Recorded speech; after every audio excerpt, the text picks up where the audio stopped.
Welcome to the Encore Audio Archives YouTube channel. I'm Taper Dave, and this is my channel. I've uploaded hundreds of talks here that I've recorded at meetings in West LA, and I've also recorded conventions starting in 2013. I've got a bunch of those up. And Walt and Mary Murray, the original owners of Encore Audio Archives, started the company in the 80s, and Walt recorded Joe and Charlie's and a bunch of stuff down in Vista, California. My sobriety date is June 20th of 1994.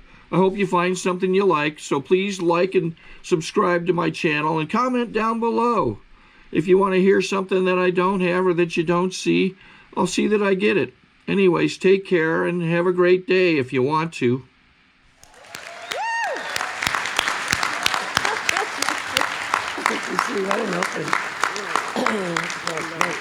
Thank you, sweetheart. Thank you. Good morning. Wow, happy Saturday. My name is Bernadette, and I'm at, wow, wait a minute. Wait, no, I'm looking for this, thank you. And I'm a very grateful member of the Worldwide Fellowship of Al-Anon and Alateen family groups. Hi, Bernadette. I belong to the New Beginnings Al-Anon group in North Myrtle Beach, South Carolina. They meet on Monday and Wednesday evenings. And we have been there, living there permanently since 2006. Speak up. Oh, he very rarely tells me that.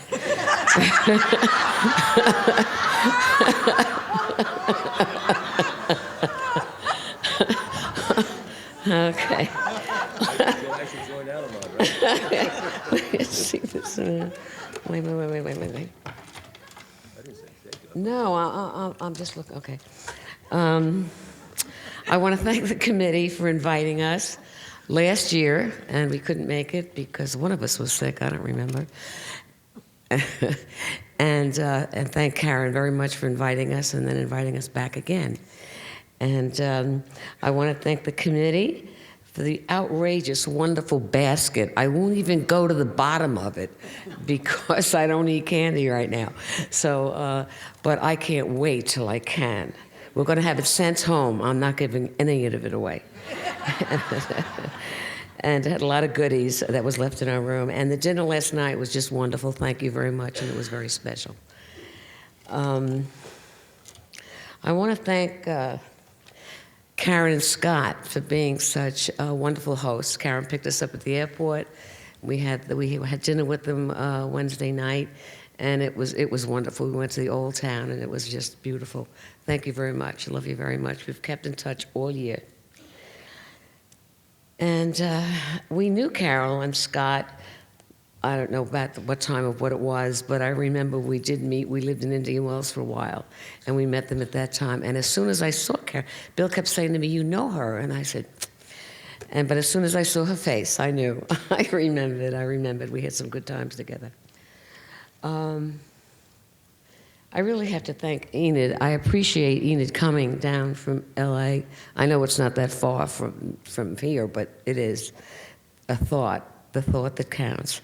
Enid and Jerry have been our friends for many years, and I think it's the 1980s is when we met. And they're just a wonderful couple and have been best friends for more years than I can remember. It's wonderful. There's a lot of other people I've met here that I haven't seen for years, and I'd look at them and they were from New York, they were from LA, they were from wherever. And as soon as I saw their names, I put the name with the face and I remembered. What a thrill it is to see people that you haven't seen for a long, long time and spend that time with them. I want to thank all the leaders and speakers and whatever. I do want to mention something about that one tradition. There's one tradition here. No, I think it's an important tradition to me. No, wait a minute now. Come on, wait a minute now. But it is to us in Al-Anon, and it's very special because I think it's the 11th tradition. I'll have it here. Our public relations policy is based on it. I think that's it. Is it? But where it says we should maintain anonymity, this is an AA tradition. In our tradition, it says we have to take special care, we in Al-Anon have to take special care to watch the anonymity of all AA members. I had to learn that if I broke my anonymity, I was also breaking anybody else that I was involved in, especially my family that was in the program. And that's always very important. Anonymity is very important in our group. It's always been in any group I've belonged to. So with that, I'm going to tell my story, how it was, from what I remember, what happened, and what it's like now. Enid and I just laugh a lot together. So did Karen and I. There must be something clicks with us. It just clicks. Anyway, I was born the youngest of 16 children. When I was born, there were 12 of us left, and 11 girls and 1 boy. And I remember he used to iron his own shirts. He was great. But I was born April 17th, 1934, and I think I had a rather normal life considering there were so many people. You know, I learned a lot, I listened a lot. I didn't have much to say because I was the youngest, so I never thought nobody would listen to me anyway. So, but I think I had a very happy life until I was 8 years old. I did not grow up in an alcoholic home. My father died when I was 8. And I wouldn't say I was his favorite, but he used to let me sit on his knee. He used to take me places. I mean, he was 50 when I was born, or 48 or something like that. So we spent a lot of time together, and I was devastated when he died. But my mother took up the slack. She was a great lady. She's always been a great lady. She's always been a moving force in my life. And she's gone now. Oh my God, she would have been as old as Lois now, 117 years old. Can you imagine that? Isn't that amazing? But she was a moving force, and she's a moving force in both our lives, for all of our life. I went to grammar school, Catholic grammar school. I went to Catholic high school. I was going to be a nun, and I was sure I had a vocation. I really felt like I did until I went away, and then I realized I really like to date. So, they did ask me to leave in my last year, and I did. And I went to a regular high school, a regular Catholic high school. I had proms, dances, all that stuff. I had boyfriends, and it was fun. So I graduated from high school and went to work at the First National City Bank of New York. That was, I worked on 42nd Street and 5th Avenue or something like that. That's Citibank now, but it used to be the First National Bank of New York. That's when each bank was its own bank. I don't know what it's doing now. I don't take care of finances, so I don't really care. That's good, though. Maybe that's why I'm a little calm sometimes. So anyway, I worked there, and I met a guy there, and I got engaged. And my mother told me not to get engaged. She was right. She was always right. And he went away to the service. And once he went away and he was gone a while, I realized, oh my God, I couldn't go out, not go out. I mean, that's not right, not to be able to go out as a teenage girl. I was 18 at this time, 19. And so I took my ring off, gave it to my mom, and told her I was going out. She was the only one that knew. And he finally came home, and I realized I couldn't marry him anyway. Now, I'm pushing this fast forward because I don't have that much time to talk, and I want to get it all in, as much as I can anyway. I'll leave all the extracurricular stuff out. So, no, I'm just talking extra, nothing.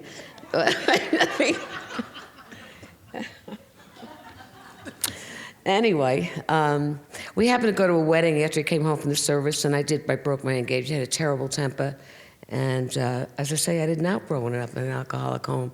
It was sort of peaceful there, It was sort of peaceful. I had no idea what drinking was all about, except at parties when Uncle John fell up the steps and Uncle Sal fell down, But other than that, I really had no idea. Well, that was on a Wednesday when I broke my engagement. And on Saturday, my niece Geraldine, there were 3 of us. I had 2 nieces that were about as old as I was, and we used to go out together. But then Barbara got married when she was 16, so Geraldine and I continued going out. And this one night, on a Saturday night, March 12th, 1955, I'll never forget that night, and Big night, big night. And so what we did is we were not bar people, but no, at the bars in New York, they would have, in Queens, they would have a place where you could dance in the back. So we went to an ice cream parlor, the name of it was Carp's. We stood there for 3 hours drinking Cokes, trying to get enough nerve to go into Gallagher's, where we had to walk through a bar to go into the back. Well, after 3 hours, we did. We went down there, we went into this place, we met some of her friends, and we're talking, it was a lot of fun. And in walks this tall, dark, handsome guy. He's still tall, he's still handsome. He said he colored his hair because mine got gray. So, but anyway, he looked and he said, "Eeny, meeny, miny, mo." That's between my niece and Geraldine and I won. And he was a reporter for the old New York Journal-American. When it was a paper in New York, it had those big red headlines. He was exciting. He worked for that paper. We danced a lot. It was wonderful. And he owned a powder blue convertible. And I drank as much as he did. I didn't drink much. I had 2, so maybe he had 2. But of course, he would go out to the bar. Girls don't recognize that. I didn't anyway. I didn't know what was going on. And so he asked to take us home, and he did. He asked me to have another date, and I did. 3.5 weeks later, Bill and I eloped to Elton, Maryland, and got married. This is where I think the hand of God took over. The youngest of an Italian family does not elope. You just don't elope, my mother was planning this wonderful wedding for me when I ever got married. But anyway, we eloped to Elton, Maryland, and it was that day that New York newspapers began to have trouble. And the Brooklyn Eagle, is that the name of the paper? The Brooklyn Eagle folded. And I thought, uh-oh, he's not going to stay married to me now, We're on our way back from Elton. We had to stay there for a couple of days because they don't marry you right away. You have to get a license and wait a couple of days. Or if you go to Elton and you go into City Hall and you go downstairs, they have a big book, or we're in it. So if you ever go there, make sure you look.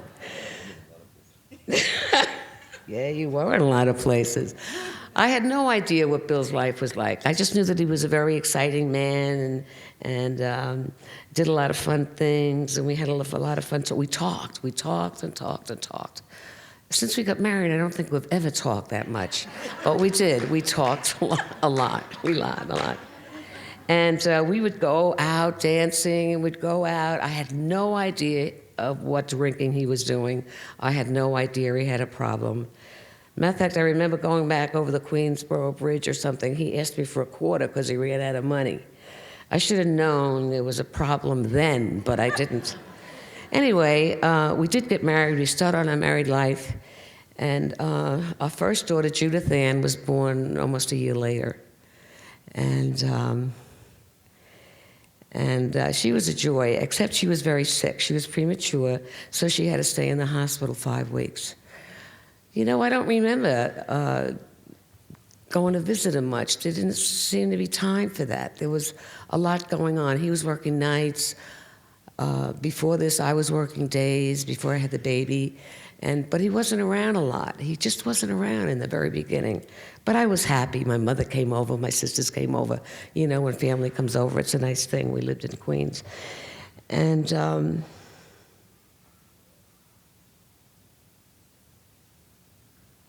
I had to leave in the hospital for 5 weeks. And I always said I owed her 5 weeks, but she always said, "Forget it, Mom, you gave me more than that." So our first daughter, Judith Ann, was born.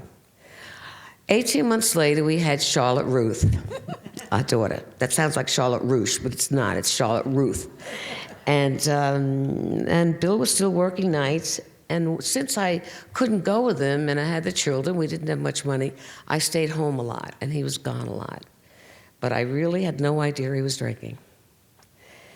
About 18 months later, we had William George, Jr. I loved being pregnant. I loved being a mother. I loved all that came with being married. It was fun. And again, my family of origin was always very close, so I was around them a lot.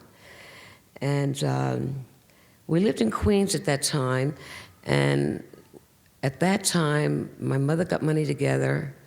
No, I remember what it was. I was working, and she came to see me one day, and she said to me, you know, I don't think you ought to go out and work. And I said, why is that?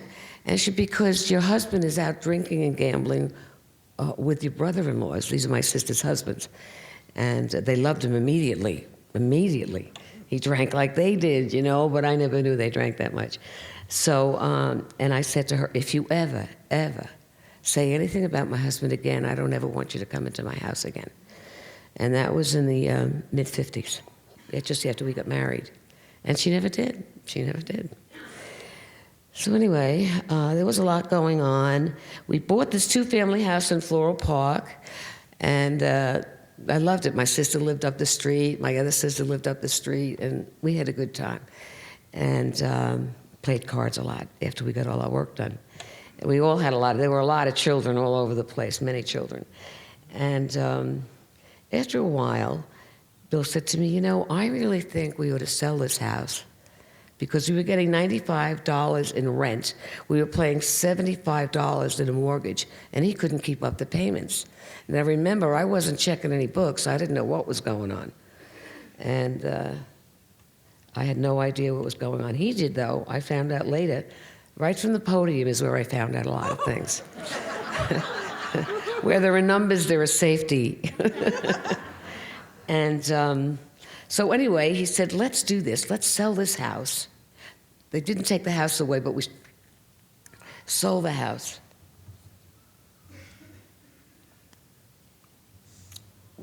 Now, I don't know if anybody knows Long Island, but we moved all the way out on Long Island in Deer Park, which is Huntington. That's a good place that people know. You know, Long Island goes this way, and New York goes this way, and the Sound is in between. Deer Park was way out on the island. And I never had a car to use. I never had a car to use. So I was homebound a lot, unless I walked. And we moved out to Deer Park, Long Island, into a lovely, lovely little house. And it was there I became pregnant with my son, Lawrence Jude. Now, you'll notice that my two children are Judith Ann, and the third one was Lawrence Jude. Well, I have to name the first boy after Bill, and then had to be a junior, and the second one has his confirmation name. And I have a great devotion to St. Jude, and I promised, I don't remember what was happening. He's the saint of the impossible. And I promised if something happened, I would name my first boy and first girl after him. And that's how it happened. And so anyway, he was born. But you know what? At this time, he was only 11 months after my son Billy was born. And Billy was always very sick. He was always very sick. Now, when we lived in Queens, it was all right. I could take buses, I could take trains. And Bill, again, was working, and it was sleeping days because he was working nights. And our son Billy was a very sick little boy. At this time, I began to realize that there was something going on, but I couldn't figure out what it was. We never had enough money. It didn't stretch. You know, there was always enough for him to go out, but I never went out that much. But I was a happy as a lark. I didn't care. I had a good time. And he was a good husband. I really have to admit that. He wasn't around much, but when he was an excellent husband. Doesn't take a whole lot of time to be a good husband. Just be there once in a while, you know. But I don't remember my father being very busy in our life. You know, I remember my mother doing everything. So we had Billy, and he was very, very sick. He had rashes, and he had a lot of things. And it was this time, and I didn't know why it happened. I began taking out on the children in my life, my own children, what I couldn't take out on the adults in my own life. And I didn't realize something was happening to me. I didn't realize Bill was drinking so much because he never drank at home. He was a bar drinker. So therefore, I wouldn't see who'd come home to sober up, which I learned later. And I didn't have money. I just couldn't stretch the money, you know. And at that time, you didn't have a lot of things where you could sign things and pay. So I went to this doctor, and then when I couldn't pay him, I'd go somewhere else. And then when I couldn't pay him, I'd go somewhere else because Billy was awful sick. Sorry to interrupt your viewing. Taper Dave here. Just wanted to take a second to ask you to like and subscribe to my channel. Let me know if you like what you're listening. I've got some very good talks here, and this one's a great one. Just curious, do you think this is better than Zoom? Tell me what you think. So then I had Lawrence Jude, and after we were there about a year and a half, Bill says to me, you know, I really think we ought to sell this house, and I think you should ask your mother if we could live in her basement. Now, I wasn't afraid of the basement. You know, it was a little apartment, but, I mean, we had 4 children, you know. And I said, well, why don't you ask her? And he says, well, she's your mother. I think you ought to ask her. So she said yes, never even questioned us, and said yes. So we moved into Richmond Hill, New York. Now, the reason I didn't mind that much is because it was my mother's house, and I grew up there. I was 5 when I moved there. So it was okay with me that we moved there. Excuse me. So we moved there, and we used to sleep in cots behind the oil burner. If you've never slept behind an oil burner, you're sleeping, it's nice and quiet, everybody's quiet, you get the kids quiet, all of a sudden, poof, you know, this thing goes on and you're awake all night again. So we lived there, and Bill was gone more and more. He was gone nights working, and then more and more during the day. He'd come home later and later, leave earlier and earlier, because he was very busy. He worked for the New York Journal of America, and he had this story, that story. And I must admit, at this time he was getting bylines, he was a feature writer. A lot of exciting things were happening. But I was really on the outside. I never went into the city much, even though I love the city. So we did. We moved into my mother's house, and she was great. You know, she knew we didn't have food, and she'd say, "Oh, I'm going away," you know. But I didn't realize how broke we were. He never told me. I never asked. So, and then I began to see that he was drinking. We were going out sometimes on weekends with my family, his family, and a bottle of scotch on the table would disappear, and everybody would wonder where it was. And people realized it was Bill that was drinking it. So they would come and say something to me. I hadn't seen it, so I couldn't say anything. I didn't know what was going on. I didn't know what was happening to me. My kids were afraid of me. I would spank them. I didn't think there was anything wrong. I still don't think there's anything wrong with it. A strict disciplinarian, and I think it was as it should be. While I was there, I got pregnant for John Howard. Now, my friend said, why did you have so many children? Well, I loved it. I think it was great. Being the youngest of 16, what was the problem? I enjoyed it. I thought it was a lot of fun. I really did. Being a mother was a lot of fun. Going out on holidays with all the kids dressed up like for Easter or Christmas, it was a wonderful thing. And I think deep down in my heart, God gave me all these children so I wouldn't go out and get in trouble. That's what I think happened, because I would have gone out and probably gotten into a lot of trouble.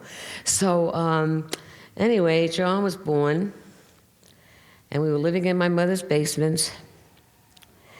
And I did not realize at this time that Bill was unemployable. He became unemployable. He went from one job to another job and another job, but that's his story. And he was unemployable, but he would leave every day. So I thought he was going to work, you know, I didn't know that. And God, he learned to love the finance companies. I learned that up here too. I did. They took that house in Long Island away from us. I learned that from here. I mean, because they took it away for non-payment, and I never knew that. Maybe I wanted to be blind, I don't know. Maybe I didn't want to know it. You know, maybe we don't want to know some things, I don't know. I know it wasn't pleasant, except that my family was around, and I know that helped me a lot, and my mother. And one night, my oldest daughter, Judith Ann, Lawrence, John Howard, Judith Ann got very sick, and Bill wasn't to be found. I couldn't find him anywhere. He never told me where he was. I never looked for him. I never threw booze away. I never threw it away because there was never anything there to throw away, to be honest. Again, because he didn't drink home. So Judy had gotten very sick, and this one time he told me he was going to the University Club in New York City, and I was able to reach him and tell him I was going to St. Catherine's Hospital in Brooklyn. And he met me there, stinking drunk. And he pretended he wasn't, and I was there. Now, she was there 5 weeks again. I don't remember visiting her. I don't remember taking care of her. This pains me, that I don't remember this. I don't remember taking care of her. I don't remember being kind to her. I don't remember taking care of my children. Because that night, on the way home, he took me to this restaurant to eat, and I remember he ordered 8 Rob Roys. And I didn't know what was going on, and I did. I asked him what was happening, and did he know what he was doing to himself? And he said to me, I think I'm going crazy. So the next morning, I called my doctor, and I said, my sister's husband thinks she's going crazy. And can you give me the name of a good psychiatrist? So he did. The doctor gave me a name, I gave it to Bill. But what the doctor said, he had delivered 5 of my children. And he said, what has that bum of a husband done now? He's just like his father. Now, I love my father-in-law. You didn't say things about my father-in-law. He was a great guy. And so he said, all right. And so he gave me the name. Bill went, and through a set of circumstances, Bill did get into the program. That's his story. But I want to talk more about how I got into Al-Anon. I don't want to forget that. And so they would pick him up. He would go to meetings. And then after 3 months, he did go to the psychiatrist. And he said to me, I really learned something. I've got to go to AA. And I said, really? What is American Airlines going to do for you? You didn't hear about AA and Al-Anon at that time.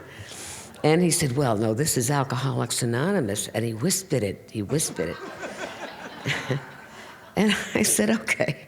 So he went, and then he started going to me. He went for about 3 months, and I didn't see any difference. It didn't matter. It wasn't my problem at that time. It was him doing this.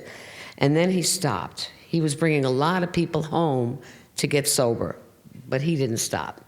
So after 3 months, I guess he went out again, I guess. I don't know. It was very casual, very subtle. And but in 1962, he came home one night, and he said he was going to leave me. But he didn't. Instead, he still calls and stuff like that. Again, that's his story. And he got involved in AA. And people would pick him up, and they'd drop him off, and they'd talk to him outside the house, and it was great. And then they started coming up to the house and having coffee because they knew I couldn't go out. I had too many kids at that time. So I asked his sponsor, Benny, sweet guy, he's gone now. A lot of people are gone now that we know. I asked his sponsor, when can I go to these meetings? I see his eyes, something's going on, what's going on? And he says, well, wait till he invites you. So after 3 months, Bill did invite me. And it was there that I was to meet my first Al-Anon sponsor. It was Benny's wife, Hattie. A tough Jewish lady. I loved her to death. She was just what I needed. She told me not to be so calm all the time. I was going to have a nervous breakdown. But anyway, she said, I have a place for you. And she brought me to my first Al-Anon meeting. And at that meeting, I cried. I could say my name, but I cried. But there was something in that room, something that I heard. They understood. These people talked my language. They understood what I was feeling. They were talking about things that I was feeling about. I never told any of my sisters what was going on. I was so ashamed. The shame was almost unbearable. My mother was the only one that knew. I remember when Bill came in the program, and he was sober for a while, and he celebrated his first year with his father, who died sober. That was beautiful. And my sister said to me, you never told us all that went on. Now, I never told them. You know why? Because I figured my mother could keep a secret. They couldn't. If they knew, everybody would have known. And I come from a large extended family. So I never did say anything.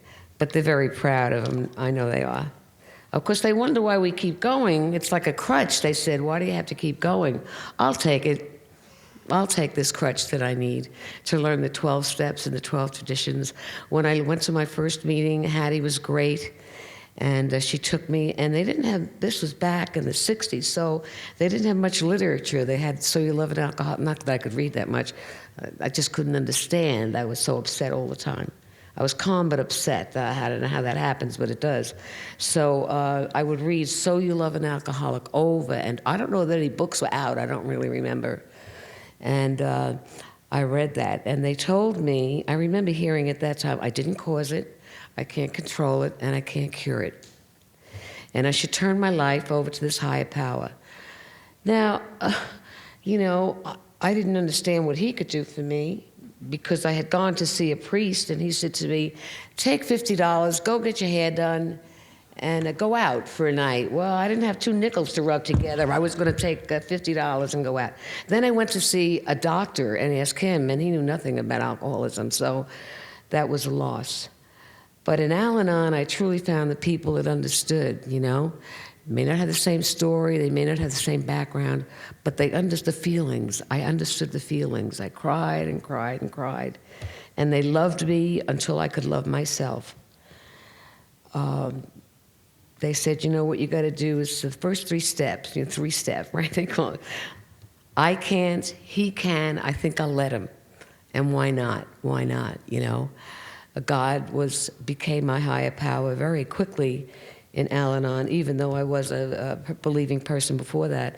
But in Al-Anon, it was a different thing. I found I got my faith from my religion, but I got my hope from Al-Anon. I always got hope from Al-Anon. I always went to a meeting and heard something that I had to hear, only if it was only a word, you know? And they let me talk. They went around the room and everybody talked, and everybody listened to what I said. Now, that had never really happened before to me, you know? So I was just enthralled with it. And at that time, there was 1 meeting every other week. And I had to take 2 buses to it. And that was in Kew Gardens, Queens. And I was very, I went every other week. I didn't go to any other meetings because I really didn't have the time with a growing family and all that. I was told by my sponsor, first things first. Easy does it, but make sure you do it. Nobody's going to make the beds. Nobody's going to wash the floors. Nobody's going to clean your bathroom. That's your responsibility, and you take care of it. And I thought, that's very good. Okay. And she said, and let him take care, and his sponsor and everybody take care of him. Forget about him. And so I did. I went to my Al-Anon meetings. He took me to AA meetings once in a while, open AA meetings. And I learned a lot from the people in AA. I really did. I love alcoholics. I love them. I have 3 children that seem to be having a lot of problems. I remember as I was having these children, somebody says to me, aren't you concerned that they're going to be alcoholic? And I said, not really. If it's going to happen, they are already. It's the first drink that they're waiting for. That's what I learned. And so anyway, after Bill was sober 7 months, he never asked me, but he did ask his sponsor, and we went to Nashville, Tennessee. And it was in Nashville, Tennessee, that we grew in Al-Anon. I grew in Al-Anon, he grew in AA. This wonderful woman there, I forget her name. I remember, I know their last name, but I can't remember their first names. So long ago. And she realized I had so many children and I couldn't afford a sitter, so she had a meeting in her house, and she would set aside a room and would bring coloring books, so people began to bring their children. It was wonderful. And I grew up in Al-Anon there. I was not able to do my 4th step there. I continued doing the 3 steps, talking to my sponsor in New York, but I just couldn't get to my 4th step. I just couldn't. And I don't think I really thought my higher power was going to really understand. There was nothing so terrible that I did, but to me it was. I'm sure some people, my sponsor said, some people have heard a lot worse than you, kid. Don't worry about that. So anyway, after a while, we came back to New York. We grew in Al-Anon. I grew in Al-Anon, and we came back to New York. No, we didn't. We moved to Ohio, right. I love Nashville. And one day he came home and he said, I got offered a job in Ohio. And he said, what do you think? So we talked, we prayed, we did go. And then after about 1.5 years, 2 years, he said, we're going back to New York. Now, 1968 was a bad year. We lived in Ohio, and my mother passed away that year. It was terrible. You know, and I felt that Bill couldn't really give me the support I needed because everybody loved her. My brother-in-laws were all feeling as he was. You know, she was a wonderful little woman. I mean, she was great. A lot of energy, but that was difficult. I couldn't be with her during her sicknesses, but we did spend a little time with her. But she did come out. I forgot to mention, I got to go back to Nashville just for a minute. We were in Nashville 7 years, and we had 3 children. Robert Paul, Walter David, and Daniel Thomas. Okay, and then my 3 rebels, and then we came back to New York. And 1968, and we went to Rye, New York. Great little house, it was great. Then I found out I was pregnant again. So, don't ask me how it happened. I mean, why? You know, why do you even ask, right? So anyway. At this time, everybody was in bunk beds, you know, after living in Nashville and coming into New York, except Bill and I. And we came, you know,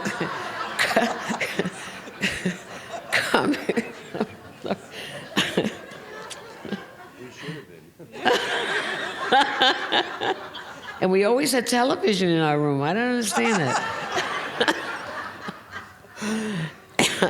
Anyway, the children were in bunk beds. We were in a smaller house because, you know, when you move from Nashville to Ohio to New York, you're paying key rates. So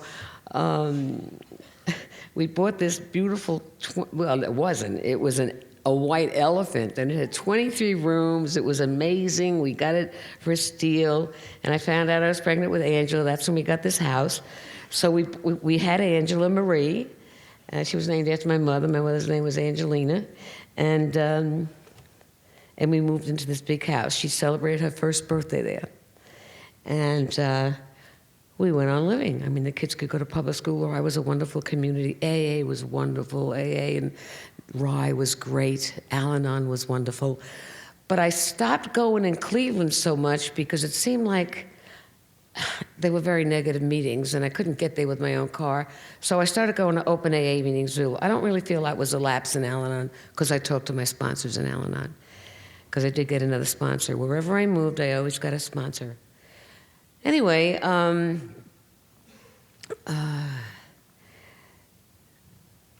was I going to say about that? I went to a meeting in Mamaroneck, which was the town over, and lucky me, they needed somebody to chair the meeting, and I needed a job.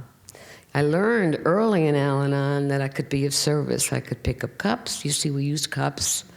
We smoked, clean ashtrays. You know, everybody smoked. I smoked 3 packs a day, so, you know, I didn't go anywhere without a cigarette. It was, you know, and so I learned well there, and I learned well again in Nashville, and then when we came to New York, I got a sponsor there. And we were in New York a while. I got very active in the program there, as Bill did, and we would go to open AA meetings. It was a lot of fun. It really was. But I had my other life. I got involved in my church. I got involved in Girl Scouts. I got involved, you know, I remember Lois telling me that, I did meet Lois. She was a wonderful woman. And I remember her telling me that AA can be your first things, but you got to have second things, third things, and fourth things. You've got to have a life. You've got to have another life. You've got to have something that other than AA, Al-Anon. And I did. It was a very busy, active community in church, but I was very involved in Al-Anon. Went on the archives committee for a while. I was a group representative. And this is all service, setting up chairs, setting up tables, washing the cups, making cake. That's something I want to tell you about. I was going to Al-Anon, and Bill was sober just a short time. This was soon after I met my sponsor in New York. And it was my turn to bring cake. You know, in Al-Anon, everybody makes cake, cookies, you know, it's wonderful. So I make 2, but I put 1 away for the family, and I have 1 that I can take to Al-Anon. Bill walks in, and he's sober now a little while, as far as I know. And the cake is on the table. And he said to me, wow, I'm going to have a piece of cake. No. I said, you can't touch that. That's for Al-Anon. He said, "That's for who?"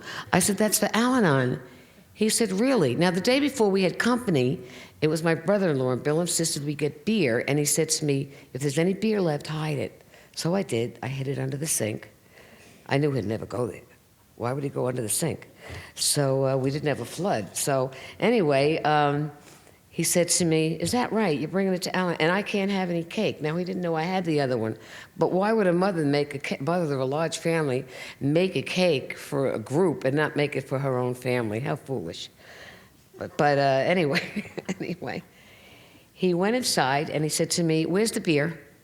You don't trust me. Where's the beer?" And so I said, "Well, you told me to put it away." He said, "Well, where's the beer? You don't trust me." So I went in the sink, got the beer. Now, by that time, we moved up into my mother's upstairs apartment, which was very small. The living room was so small, I stood at the kitchen door, and he was this distance, and I threw him the beer. He popped the can, and I said, "If you drink that, don't you dare blame me." He popped the can. And this is definitely God. The phone in my mother, we lost our phone, so we didn't have a phone. And in my mother's house rang. And it was a friend of his asking if he wanted to go on a 12-step call. That's God. I mean, God is in our lives. Whether or not we want him to be, he's going to be there if we work these 12 steps. We can't help it, you know. So anyway, I just wanted to mention that. And there were just one or two other little things. When he was drinking, and this is now when we were at my mother's, and I was in the basement, when he was drinking and he'd be gone, and I'd be waiting and waiting, he'd call at 6, he'd call at 7, he'd call at 8, and by the time 1 o'clock, I said, "Don't call me anymore." But I would always peek out the window and see if he was coming home. And he said to me, "Why are you waiting up for me? You don't trust me." So the next time, I made sure, when I saw he was here, I went to bed, made believe I was asleep. He came in the house and woke me up, and he said, "You don't care about me?" Yeah. We were both heavy smokers, and I thought, he's always going out for cigarettes, so I think I'll buy us each a carton of cigarettes. We came home from a party. We had a lot of family parties, and I came home from a party, and he said, "I'm going out for cigarettes." And I said, I said, "Well, you don't need to. I have a whole carton." He took it, threw it away, and said, "How dare you believe I can't buy my own cigarettes?" I mean, you couldn't win. But, Al-Anon won out, If I was upset, I'll call any sponsor, whatever I had. I had another sponsor, Norma, in New York. They're all gone now. They're all gone. I guess when you get to be my age, everybody goes before or after you, whatever. I'm lucky to be alive. I'm lucky to feel well, because I have been pretty sick over the years. But there's a lot going on in our life right now, and I wanted to be a part of that for Bill and for myself. It's exciting, it's exciting what he's doing, and being sober all these years in the program. I don't know what we would do without it, but I did meet Lois. We knew her for 15 years before she died at 97. And I spent a lot of time. She came to our family. We spent holidays together. Our children gave her a kitten. She stuffed mushrooms on a Thanksgiving in our kitchen. I mean, we had good times. We went to New York shows together. We had a lot of good times together, and Bill joined us many times. And we went to her house a lot. She had a lot of little parties. They were wonderful. She was such a lady. She was such a lady. And there was nothing like her Bill. Her Bill was wonderful. If she liked something, she would always say, "Bill would have loved that. Bill would have loved that." I never met Bill. I never even shook his hand. But I did know her for almost 15 years. We took a lot of rides. I took her by the Hudson River. That's something she never saw before, the Hudson River up by Peekskill, and that was a thrill for me. But she used to love to take rides and see the trees and just ride around, and have some lunch and then go back, talk about the program. That's what it was all about, talking about the program. Our kids grew up in the program, that doesn't mean they're not going to become alcoholics or marry alcoholics, which has been going on anyway. So, but at least they grew up within the program. It doesn't mean because they grew up knowing about the program that they're not going to be alcoholics or have troubles like that. Or again, marry somebody that has an alcoholic problem. But at least they know that we've learned about it, and we know what it is, and we know where you go for help. And I know I could not live without Allied on. Thank you very much. It was wonderful. I think we got a great talk going on here. Thanks for watching the channel. Taper Dave here. Just curious, do you think this is better than Zoom? Okay, this is how I prepare my drone for launching. I like to do it inside the cab of my truck so I'm not standing outside in the weather. To install the joysticks for control, up and down, right and left, powered on. I have an Android phone that I use to connect it to the drone with, and it's actually controlled through the iPhone, through an app. Oops, wrong way. It's actually controlled through the iPhone, or through this Android phone, through the app. It's actually controlled through the Android phone through an app, and you connect it through this short connection right here.